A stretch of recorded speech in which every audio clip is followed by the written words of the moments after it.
Hello guys, welcome to LSE episode 2. My name is Morteza Bashsiz. At this series of videos, I am going to talk about how to be a good Linux system engineering. This is episode 2 and at this episode, I will talk about the concepts of operating system. For being in the same page with each other, I will talk about some concepts which are mandatory for a Linux system engineer to know about them. First of all, what is operating system? An operating system is a union of software and files installed on a system to give you the ability of using and controlling the hardware. So the main purpose, the main goal of the operating system is giving you the power of controlling hardware. You have CPU, which is so fast, you have memory, you have hard disk, you can store your data on it, you have network interface, you have sound or video cards to play some things, and blah blah blah blah. So all the hardwares have some functionalities and abilities that you can have them with the power of operating system. So this is the main goal for each operating system, to give you the power of hardware. And each operating system is made up of kernel, libraries, and administration tools. And what is a kernel? In a simple word, kernel is the heart of operating system, which is owner of the hardware and resources. And other programs can use the hardware with permissions and privileges which has been provided by the kernel. Okay, you have the hardware, you have your own hardware on your system, and you install an operating system. Each operating system has a heart, a main program, and a big program which called kernel, which is controlling the hardware. And okay, other programs want to use the hardware. At first, it will provide it by kernel and granted them, then they can use. And all the features of using the hardware are provided by kernel to the others. And okay, I have a kernel, which is the main program with a lot of functionalities in front of me installed on my system. How can I use it as a user? And how can I use it as a program? Okay, if I am user, there is no way, to be honest, and it is so difficult to using kernel without any shell. And this is exactly what shell is doing. Shell is a program which is installed on operating system, and it gives user the ability of interacting with kernel. And okay, you can use the functionalities of kernel with a shell, and we have command line shells like bash, which is CLI interface, command line interface to interact with kernel, and I will talk in next videos about bash and what is the shell exactly. But at the moment, I want to just talk about the concepts. So we have shell that user can use shells to interact with operating system, and also programs. But please, at the moment, just keep it in mind that programs can, in some situations, with some abilities, programs can directly interact with kernel with an interface that I will explain it to you. But some programs here can use shell. I mean, for example, here when I am using this command in my shell, this is a shell. When I'm using this command in my shell, okay, I am using shell to interact with operating system and interact with kernel to use hardware. Okay, I want to touch something, touch a file, which is, I am using my hardware here. Touch, for example, test file. I am creating a file on my disk, on my hardware. Okay, how can I use it? I am here, user. This is my shell, and I'm using a shell to interact with kernel, finally using hardware. This is the way, and also the programs and the others. Okay, in each kernel, we have two main spaces in memory.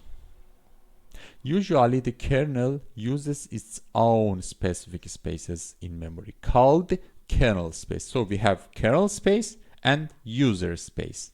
Okay, and everything which belongs to kernel is in kernel space, and everything is user side is in user space. For example, you want to download something from a website with your browser, and finally the main goal is downloading and writing it on your disk.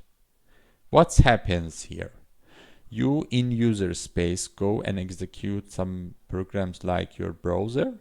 You open it and go to your website and click download, and all of them are happened in user space, and also by calling some functionalities in kernel side.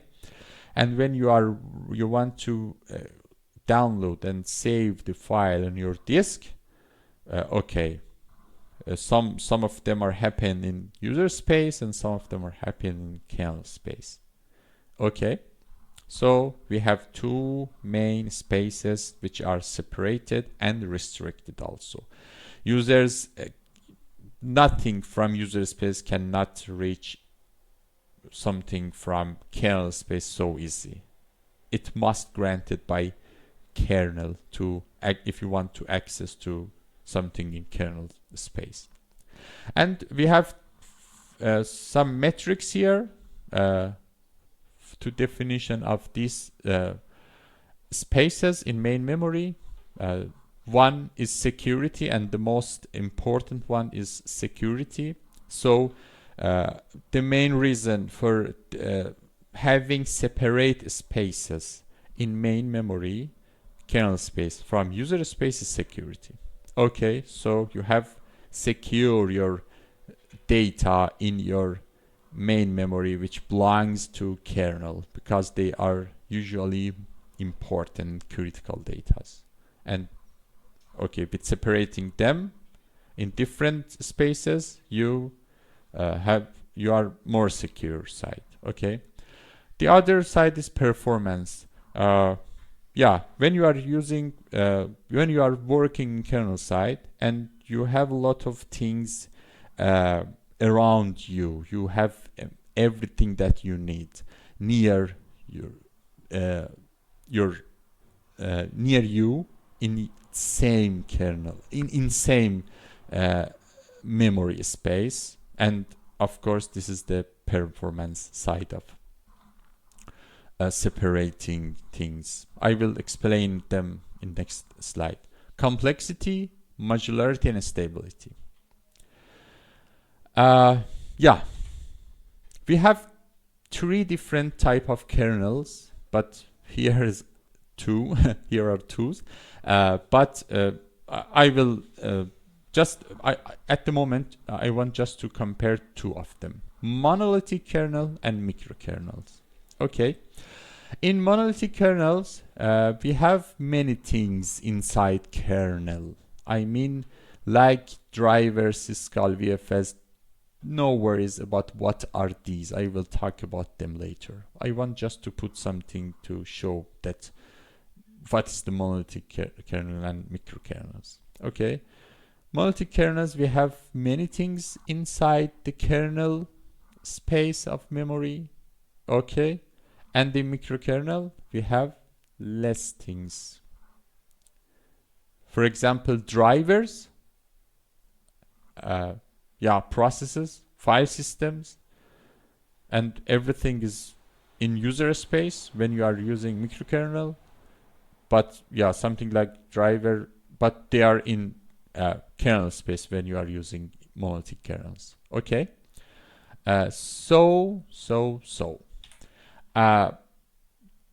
To compare, just ignore this hybrid kernel. Ignore it. I want just to compare these kernels. In monolithic kernel, because of it has many things inside kernel, it is so big to compare than microkernel, and microkernels are small. I'm not telling the advantage and benefits and disadvantage. I just compare them. You will find out, you will know that these are not always bad things, but yeah, just comparing them. Yeah, monolithic kernels are big, microkernels are small. So because of they are big, okay, they are more complex. And you have more complexity in monolithic kernel. There are millions of codes as kernel, and yeah, so it is more complex, but it's faster. And yeah, microkernels are slower. Why? Because you have a lot of things. You have many things. You have all the things that you need as a kernel beside you in the same memory space and in the kernel space. And less modular, it's okay. When you have drivers here in kernel space and you want to manipulate your drivers, you have to touch kernel space when you are using monolithic kernel. But here, no. When you are updating or manipulating your drivers, you don't need to touch kernel space. So it's more modular in microkernel. Just as example, Unix, Linux, MS-DOS, and Mac OS, these are monolithic kernels, but Mac OS X is microkernel. And what is hybrid kernel? Hybrid kernel. Hybrid kernels are type of kernels in the middle of monolithic kernel and microkernel. Okay, and it's, for example, just as a size, it is smaller than monolithic kernels but bigger than microkernels. For example, Microsoft NT kernels are using hybrid kernels. And yeah, these are kernel types, but Linux is at this category. But I've told you, less modular and yeah, more these are not disadvantages, and these slower, these are not disadvantages of microkernel. Just comparing them, and we will find out that we have a good modularity in Linux, and Linux is in monolithic, because it really depends to implementation of the kernel, and the Linux kernel has a good implementation that we will find out. We will figure it out. And what is the process? Process is an abstraction, concept, or environment to execute the programs. So every program which is executing is a process. Okay? Processes executing an operating system. Process needs hardware. Kernel controls the hardware.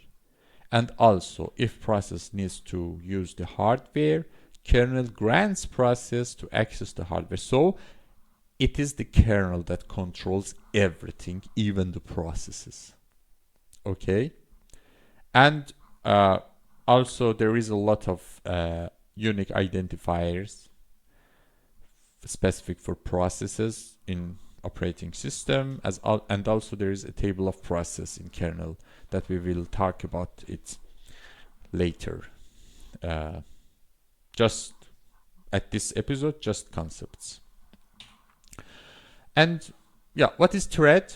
Thread is an executable context that will use CPU to do something.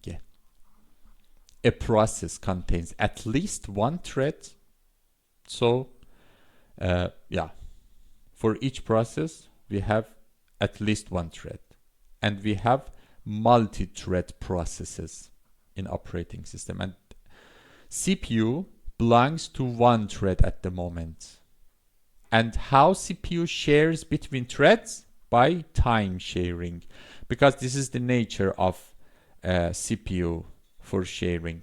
Okay, when you are talking about storage, you have amount, you have space to share. But for CPU, you have nothing.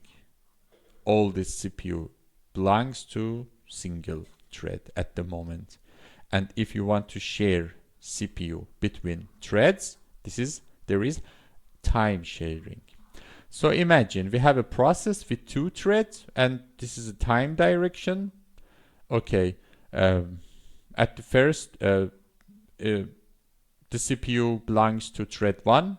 It is doing something, and then when it's done, or it will call an interrupt. Okay, I'm done. What to do next? And at this time, from end of this part to beginning of the other thing from thread 1, it will be under control of thread 2. It will belongs to thread 2. So we have this kind of time sharing for a CPU between threads. And yeah, you can see in time direction how CPU shares between the multiple processes or multiple threads. And what is context switch? The operations of switching CPU between different address spaces of kernel space and user space called context switch.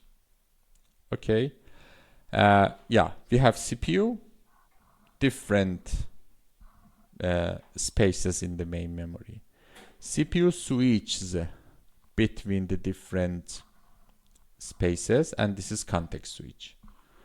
We can see it. For example, we have vmstat -s, and there is a CPU context switch metric. I can grab it to context and see it in when I run it in a watch command, you can see how it increases. This is the kind of metric that could be important when you are talking about the performance of your operating system. Okay, this is context switch, and you can see just I use the command to 5 times in it with 1 second delay, and you can see how it increased. So the operation of switching CPU between 2 contexts of main memory and kernel space and user space. What is system call? Do you remember at this at this part I have told you that there is an ability in some situations that programs can interact directly with kernel without using shell. This is what exactly I meant here. We have hardware. Hardware is under control of kernel, and all the functionalities, everything that kernel can do as an operating system is exposed by an interface to outside of the kernel called syscall or system call. So if you want to use the functionality of the kernel, you have to call a syscall, and of course there must be a syscall to do that. You want to open file, you want to delete, you want to create, you want to read file, you want to access to specific device, you want to do something special. Okay, we have syscall for everything. Just as an example here, there is a command strace which will show you how syscalls are working for a specific process or command. I have a command ls just to list the content of directory. I use it with strace, just to see how many syscalls it's calling. For a simple command of ls, we have these syscalls. It's just an example. I will talk about strace and how to use it in troubleshooting of issues. This is syscall. Also, we have libraries and applications, and the same how applications can use. Okay, imagine you have you are writing a program by a programming language like C, Go, I don't know, C++, Python, everything. Okay. You want to open a file in your program.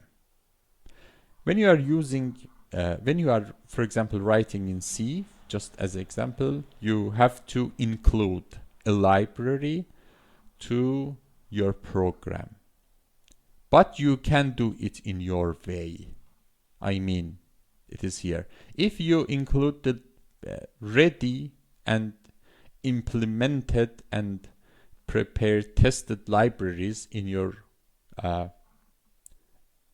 program, in your application, you can use them to call the syscalls, to reach, to get the functionality, to use the functionality of kernel. But in applications, you can use it in your way. Okay, there is no force to use all libraries, but libraries are here to help us to make the life easier. And this is the system call or syscalls. So all the functionalities of kernel exposed by syscalls, and if you want to do something with kernel, you have to call the syscall of it. Okay, what is interrupt and trap? We have in time sharing, in multiprocessing, in multitasking of operating system, we have a time sharing on CPU, on the processor. So we had to have a mechanism to share a CPU between processes. And here we have interrupt and traps. An interrupt is a signal from device attached to the computer or from a program within the computer. So interrupt is the ability in operating system in kernel which called from device or program. And what does it mean? And what you expect to have in interrupt? Okay, when you are calling interrupt, you are forcing operating system, I am done with my part, okay, and stop it and figure out what to do next. Okay, so if one process is running at the moment, it's done from, for example, you are reading a file, you read the first block, okay, in one IOPS, I will talk about the IOPS later, and in one operation, okay, and what is the next? It is the exactly time that you have an interrupt from your program or from your device, and then operating system will share the CPU to other program and blah blah blah blah. And what is the trap? Trap is a signal from user program to kernel, just to request execute functionality. And when you are calling a syscall, or when you are doing an interruption, you are interrupt from from device or program, this is a trap. So a trap is a signal from user to do something. The something could be an interrupt or a syscall. Okay, so this is the differences between interrupt and trap. And what is kernel clock? We have different type of clocks in operating system, in Linux. Yeah, in most operating system. There is a BIOS clock, which is a physical battery that keeps and it doesn't what I am talking about. This is we have a CPU clock, which is the frequency of your CPU, the megahertz of your CPU. This defines that how many operations your CPU can handle in 1 second. Okay, but there is a kernel clock, and what is it? We have the same frequency of that we have in CPU. We have the same thing in operating system, which is executing in a frequency like, for example, 2000 per second. Just imagine we do it 2000 times per second, and what is done at in kernel clock, doing some routines, and each time that we call this we do these routines called a tick. So in a kernel with 2000 tick per second, we are executing 2000 routine operations per second. Just as example, updating system timing could be a good example. That we have a timing in operating system, and this timing is updating by kernel clock. And when it executes in a frequency 2000 times, for example, per second, and it updates the timing of system 2000 times in 1 second. And this is the kernel clock. Yeah. What is virtual memory? For managing memory, we have, I will talk about them later. What is the swap? What is the RAM? And yeah, just imagine we have different type of memories in operating system, and the RAM, which is the main memory, and the swap, which is the secondary memory. So we have the main memory and secondary memory. Okay.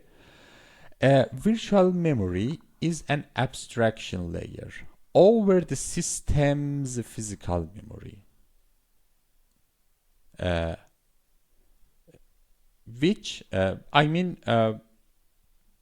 separation of kernel space and user space implemented by this abstraction.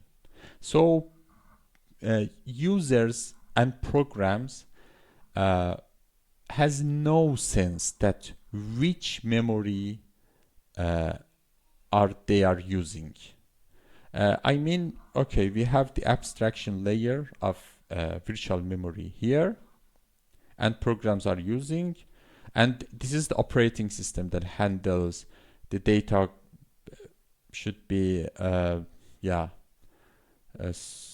saved on each of these devices, and this is completely abstraction, and allows the operating system to make a transparent memory between the main memory and secondary memory. Then program has no sense that which one is it using. And we have two different methods of using secondary memory. We have swapping and paging. I will talk about swapping and paging in next videos, but just here right now I am talking about the virtual memory and the concepts, only the concepts. No worry about them, just listen and keep it in mind. Yeah, this is the main virtual memory. So we have swapping and paging. And what is swapping and paging? Okay, when you are talking about swapping, this means that all the the data related to the process will be moved from between main memory and secondary memory. Okay, this is swapping. And what is the paging? Paging means the small units of memory called page. So in swapping, we move hold the process between the main memory and secondary memory, but in paging we move small units of memory called pages, and paging is more efficient. And swapping is the original Unix method for handling the memory in virtual memory layer. Okay, it's okay, but paging is the base method in BSD. But please pay attention to this note. We have swap in Linux, but it doesn't mean, this is the definition, and you can find it in kernel documentation, that Linux uses pure paging method now and does not support swapping in the meaning of swapping. We have swap just because on Linux it used to refer to paging, just as a name. And this is strange. Okay, Linux is not using swapping. Just swap is a name in Linux to refer to the paging, and Linux uses pure paging method like BSD. And it does not move all the process between them. In swapping, in pure swapping, we have a performance issue because the main memory is faster than the secondary memory, and when process is working with swap, it will cause to performance issue. And what is the file system? File system is union and organization of files and directories in operating system. And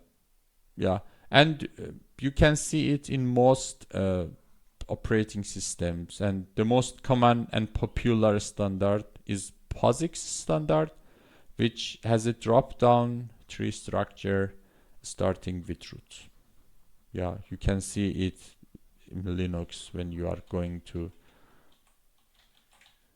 in your Linux, write command ls / you can see that the more beautiful here.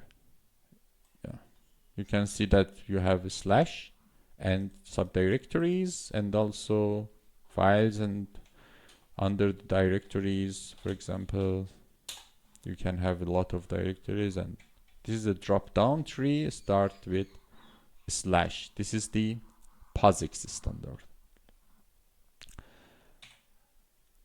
And what is virtual file system? Same as virtual memory. It's an abstraction layer or an interface for file system types, and it really helps. You can manipulate and edit your file system layers more easier in kernel. And we have directory entry cache, which called dentry, when in VFS, and Linux used it. And this is the reason that we have some metadata in main memory related to VFS, and this is the reason that searching and doing some specific things with file systems are more faster because it uses the main memory to do something. and also we have inode, the index node. Every file in Linux has inode. Okay, and what is inode? Inode is a metadata for a file. Not all the data related to a file, but some metadata. Like, for example, where you can find the file in storage. These are in inodes. And also we have limitation on storage, and also we have limitation on inode. When you are creating and partitioning a file system and partition, you have to customize or define your inodes same as the size. Yeah, inodes, when you are using inode, inodes will be copied to main memory, and while editing they are in main memory, and after a change done they will written back to the disk. Yeah, so when you are opening a file, doing something on it, you are using it the inode, and yeah, and after that the inode will be stored on a file system. Inode is not totally and always in main memory. While editing and using the file, the inodes will be in main memory. And everything in Linux handled by files. And yeah, I/O stack. What is I/O stack? The steps or the way of using storage devices from user level program to the device called I/O stack. For example, this is the the I/O stack when your application wants to do something on disk. Application could call library to syscall, or directly call a syscall. Syscall will reach the VFS, virtual file system, will use the file system, and then volume manager, and then block device interface, I/O driver, bus driver, finally on disk, and the reverse. I mean, when you are reading something, it will happen. So this is the I/O stack. But here the application can call library, but the libraries are the same applications. They are in the same position in view of operating system. And this is I/O stack.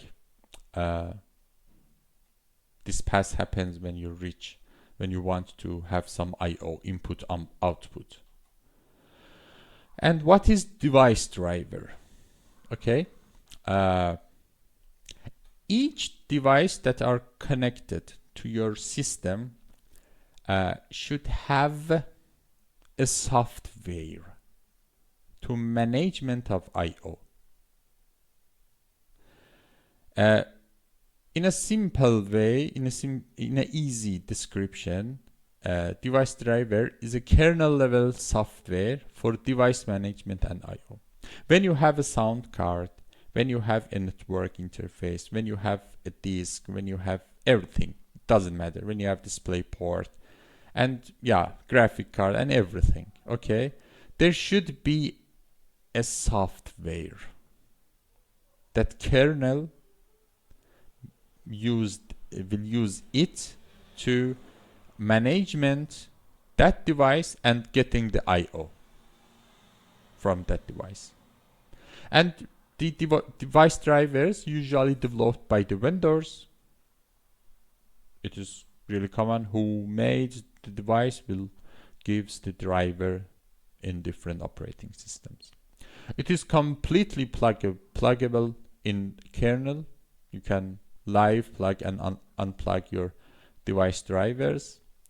This is why I talked here in monolithic kernels. This is true. Drivers are in kernel space, but And also virtual file system are in kernel space. File systems are in kernel space. But now we know how we can have flexibility here. This is true that they are in kernel space, but we have some good functionalities that we can use them and interact them without any specific issue. And device driver, pluggable, and they are character devices and block devices. We have two different type of devices in operating system. Not in operating system. It's better to say in systems. We have two type of devices. They are character devices or they are block devices. For example, when you are talking about disk, you have a block as I/O. Okay, so this is the block device. You read a block of data from disk and write it block of data from file. Okay, and also there is block size for block device. And also we have character device, something like your sound card, your display port, your display graphic card. They are block device, they are character devices. Just for example, I don't want to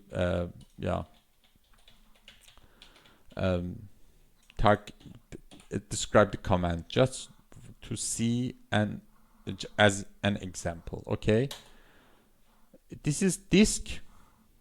You will you will understand next videos, and just to see, this is a block device.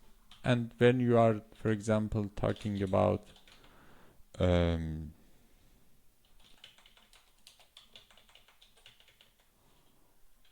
example, this device,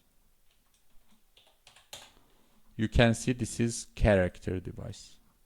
Okay, so we have block device, character device. This is my sound card. This is my disk. This is my storage. Okay, that's it. The differences between block device and character. But this is just definition, and we will talk about them later. And this is end. Thank you for watching me. And this is the end of episode 2. In next episode, I will talk about some concepts in network side and see what's happened. Thank you for watching me. Also, please to support me, subscribe and like the videos if you like them really. And see ya. Bye.